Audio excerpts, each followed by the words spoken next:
When somebody signs up to your website, you need to store that user information somewhere. And as you might know, Auth0 provides a user authentication database for you to use out of the box. You might find yourself in a situation, though, where you want to use a custom database connection. Perhaps you already have a legacy database of users that you simply want to provide an OAuth and OpenID Connect layer on top of. Or maybe you want to take that legacy database and start migrating your users over to Auth0. Whatever your reason, let's have a look at custom databases today by connecting Auth0 to MongoDB. If you don't already have an Auth0 account, head to auth0.com, create an account, and you'll end up on the Getting Started tab. We're going to jump down into Connections database, and we're going to create a new database connection to our MongoDB. So I'm going to call this MongoDB. You can give it whatever name you like. We'll create this, and then we can jump straight over to the Custom Database tab. So I'm going to enable using my own database. And down here we have the ability to define JavaScript that's going to perform the various actions required to integrate completely with the MongoDB data that we have. So the login will verify the login mechanism. It'll take a username and password and request against the Mongo database to see if a user exists with those credentials. Create is going to create a new account. And when somebody registers for your website, they'll get an email asking them to verify that that email address is valid. So the step that happens once they click on that email link will call the verify callback. So this is a bit of code that we can write to update our MongoDB user to store the fact that the email address has been verified. If we want to change the password, we can send that through. We can just get the user information without having to provide the credentials. And then finally, we can delete a user from the database. Over on the right-hand side here above the text editor, we have a number of templates, and MongoDB is one of the ones that comes out of the box. So I'm going to simply select this one here. And we can see already that it's given us most of the code that is required to connect to our MongoDB instance and check to see whether the user is valid. So let's jump over to MongoDB now. I've got a new MongoDB account set up over here. We're going to create a new project, and we'll call this one Auth0 test. I'm not going to add any new members at the moment. We'll just create the project.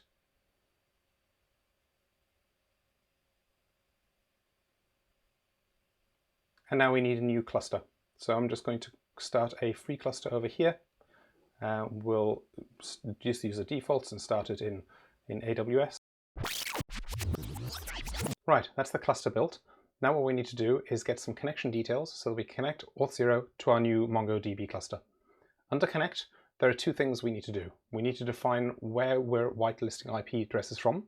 Now in the Auth0 interface over here, we have a list of IP addresses that these requests will come from. We could add those in. For now, for the purposes of the demo, I'm just going to allow access from anywhere. And the next thing we need to do is define a user that's allowed to connect to the system. So the password has a minimum complexity requirement. I'll create this database user here. And then we go through to choose a connection method. We want to connect our application. The Auth0 interface is basically going to be an application onto the Mongo database instance. And in here, we get our connection string, which we can copy and paste directly into our code over here. So if we paste this in, we'll see that the password needs to be inserted here. Now, rather than pasting it directly into the code, we're going to add it in as an environment variable down below. So in here, we'll create a Mongo password. And now we can access this just by using the code snippet configuration.mongodb, or Mongo password rather. And in here, we will then simply include this there. The other thing that gets inserted into this connection string automatically is the database name. I'm just going to take this out from here because we'll also be specifying the database name just down here. So the next thing we'll need to do is create a database name with a name DB name and a collection with the name users. So let's jump over here and we can close this, and under collections we can then add my own data, and we'll put DB name in here. The collection is users. We'll create that. There we go. We've got 0 users at the moment. That's essentially the minimum that we need to do in MongoDB. Let's jump back into the Auth0 interface over here. So we've configured the login mechanism, but we don't have any users yet. So before I test and try this, let's use the create mechanism to actually manifest a user in our Mongo database. So we'll come back over here again and we'll select Mongo Database. I'm then going to just lazily copy this and paste that in here instead. The database name and user is correct already. So essentially what this is doing is that when Auth0 tries to create a user, it's going to make a connection to the MongoDB client. It's going to connect to the database DB name. It's going to use the collection users, and then it's going to try and find a user with the email address. If that user exists already, it's obviously going to throw an error. Otherwise, what it's going to do is take the password that was provided, use bcrypt to create a hash, and then send that user to the insert mechanism that's then going to create that user in MongoDB. So if we simply save and try this,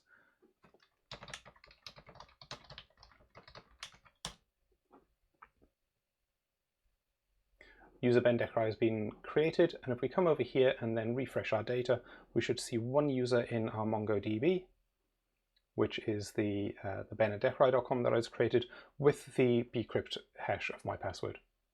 So now if we come back over here and go to login and we simply hit save and try,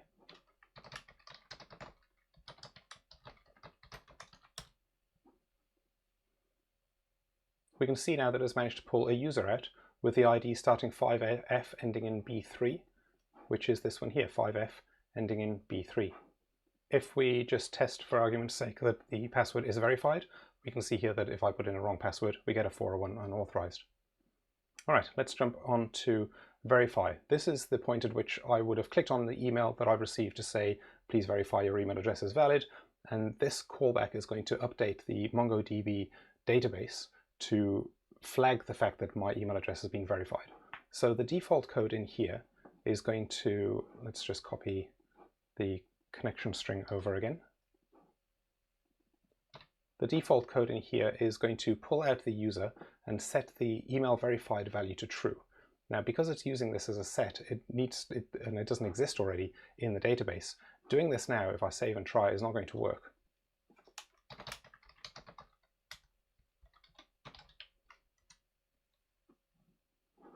So if we come back over here and hit refresh, we'll see that there is no email verified setting in here. We need to define it in the first place. So I'm going to make one tweak to the creation, and I'm going to define down here when we create the user that we want the user email verified to be equal to false. If we save this and try again,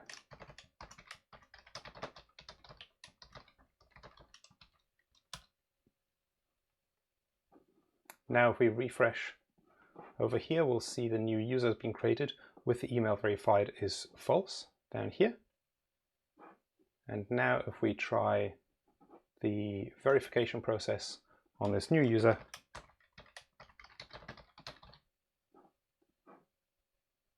user has been verified, and if we refresh, this false will change to a true.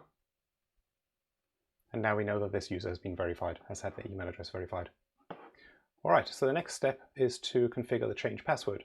So I'm going to preempt and copy the connection string and put that in here. And in fact, while we're at it, I'm just going to, while it's in my clipboard, paste these in here and here. All right, let's just jump back to change password. And essentially what's happening at this point is it's going to take the password, create a new bcrypt hash, and then update the user. So this isn't going to ask for an old password and a new password. This is essentially just the callback to MongoDB to say, hey, here's the new password.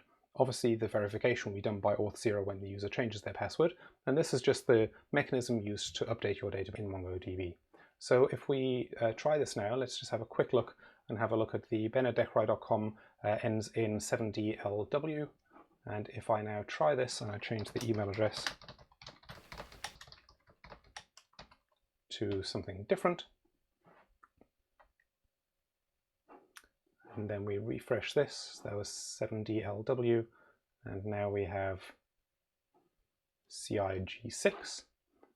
So the password that I had before was this, and I changed it to this.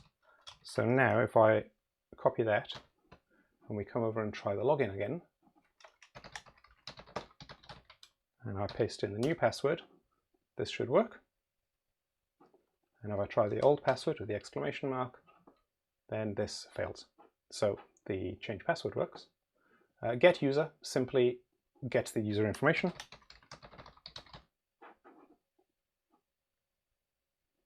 And the delete code that gets generated automatically from this template, there's one change I'm going to make to it. The default down here is that it's going to find a user where the ID for the user is equal to the ID that gets sent into the callback. Now the ID that gets sent into the callback is the email address. If we look at our data over here, the ID over here is an object reference. So we actually want to compare against the email. So I'll just change this part here to email. So we're trying to find a user whose email value is equal to the ID passed in at the top here. And then we want to essentially just remove that user. So we'll save that and try.